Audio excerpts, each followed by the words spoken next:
صبر کسے کہیں گے؟ الصبر حبس النفس، صبر کسے کہتے ہیں؟ انسان کا اپنے نفس کو حبس کر لینا، اپنے نفس کو زنجیروں میں جکڑ لینا، اپنے نفس کو کنٹرول میں لے لینا، اپنے نفس کو اپنے اختیار میں لے لینا، اس کا نفس اس کے اپنے کنٹرول میں ہو۔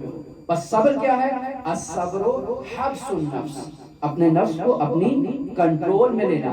کس چیز سے؟ الا ما یقتضیہ العقل والشرع، عقل جس چیز کا تقاضا کرتی ہے اس تقاضوں کے مطابق انسان اپنے نفس کو محبوس کر لے۔ بس انسان صابر وہ ہوتا ہے جو عقل کے دامن کو کبھی اپنے ہاتھ سے نہیں چھوڑتا۔ انسان صابر وہ شخص ہوتا ہے جو کبھی شریعت کے دامن کو اپنے ہاتھ سے نہیں چھوڑتا۔ ایک عزادار، ایک عارف، دونوں صابر ہوتے ہیں، اور اگر عقل اور شریعت کو پامال کر رہے ہیں تو اس کا مطلب ہے ابھی وہ ابتدائی سٹیج پر ہے،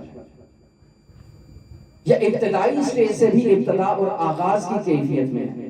وہ اس راستے میں آئے ہیں، ابھی سلوک کرنا چاہتے ہیں حسین ابن علی کی طرف، سلوک اللہ کرنا چاہتے ہیں حسین ابن علی کے ذریعے، لیکن ابھی ان میں وہ شرائط ایجاد نہیں ہوئی ہیں۔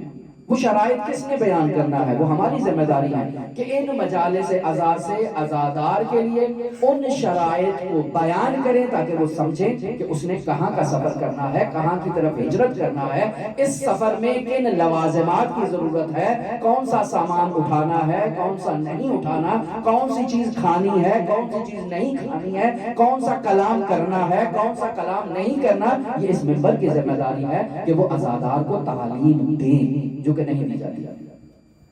کیسے وہ مہاجر اللہ ہوگا، کیسے وہ صبر و بردباری کا مظاہرہ کرے گا، کیسے وہ توکل کا مظاہرہ کرے گا جب ہم اسے ان چیزوں کی تعلیم ہی نہیں دیں گے۔